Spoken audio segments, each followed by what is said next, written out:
Okay, we're going to look at what happens when you take an area, and this A in front with this here means we're looking at the area underneath our curve between 1 and 6.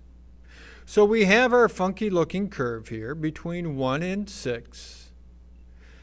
And suppose the area of this shaded region ended up being 11.798. Now, if we come along and take a look at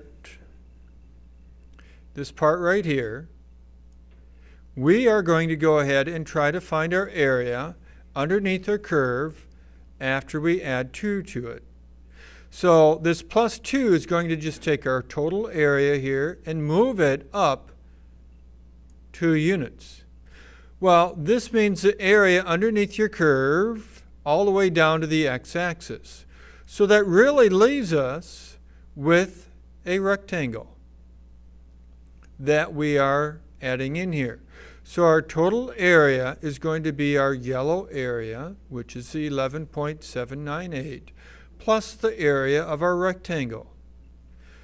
The area of our rectangle, since we moved it up 2, would be a height of 2 times our width. And our width goes from 6 to 1, which is 5. So it'd be 2 times 5, so it would be adding 10 onto the yellow. So adding 10 onto the yellow would be our 21.798. Now, if we were doing this bottom one down here, this says you're looking for the area between the x-axis and your curve, but this minus 1 says you're going to take this and shift it down 1 unit. So it's really going to be our yellow area,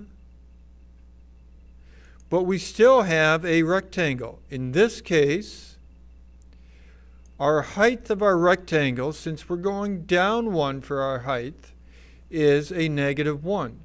Our width is still the same width we had before of 5. So the area of our orange rectangle is 5 times a -1, or a -5. So you got to take your initial area here of 11.798 and add in your new rectangle area of -5. And so when you add those together, you get the area of just the yellow that's above your axes. So now, suppose we are doing this one here. This plus 3 is not after our function. Here, this plus 2 is after the function, so it moved it up and down. The plus 3 is hanging out with the x before we do anything to our function. If it hangs out with the x, it's going to move it to the right or to the left. In this case, we're taking it and moving it to the left 3 units. So our initial area was going from 1 over to 6. We move it left 3 units. 1 minus 3 is to -2. And you see we're over at -2. And our 6 minus our 3, because we went 3 to the left, is our plus 3. So we're looking at the area between -2 and 3. Well, when we just slide it sideways, you'll notice it did not change the area at all. So our area would still be 11.98, or 11.798 for our area. So when you go sideways, your area doesn't change. When you go up or down, all it does is add a rectangle of your height times your width.